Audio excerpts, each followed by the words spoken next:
সবার প্রথমে আপনাদের সবাইকে এখন এই ভিডিওটিতে একটি লাইক করে দিতে হবে এবং নিচে থাকা লাল কালারের সাবস্ক্রাইব বাটন থেকে সবাইকে সাবস্ক্রাইব করে সাদা করতে হবে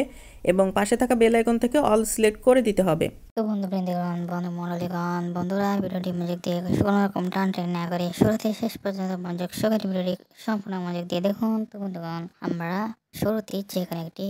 গ্রিন স্ক্রিন আমরা সুন্দর করে আমরা ব্যাকগ্রাউন্ডে সিলেক্ট করি এবং দ্বিতীয় পর্যায়ে আমরা প্লাস এখানে ক্লিক করে নিই এবং ক্লিক করার পর গ্যালারির মধ্যে হতে আমরা আমাদের পছন্দ অনুযায়ী যেখানে একটি সুন্দর আকর্ষণীয় ছবি সিলেক্ট করে নিই। যেখানে গ্রিন স্ক্রিন ব্যাকগ্রাউন্ডের সাথে করে বসানো হয়ে গেলে ছবিটিকে আমরা আরো সুন্দর এবং চমৎকার করে তুলতে বিভিন্ন রকম টুলস রয়েছে, বিভিন্ন রকম যে অপশন রয়েছে সেগুলোর সাথে সঠিক সঠিক নিয়মগুলো অনুসরণ করার মাধ্যমে ছবিটিকে সুন্দর করে আমরা কাস্টমাইজেশন সুন্দর করে এডিটিংগুলো করে নিয়ে নেওয়া হয়ে গেলে প্রথম ছবিটি সেই প্রথম ছবির মধ্যে দেখতে একই রকম একটি ছবি বসিয়ে নিয়ে সেই ছবিটিকে সুন্দর করে এডিটিং কাস্টমাইজেশন অ্যাডজাস্টমেন্টগুলো করে গ্যালারিতে সুন্দর করে ছবিগুলোকে আমরা করে নিয়ে সেভ তৈরি করে আমরা গ্রিন স্ক্রিন এডিটিং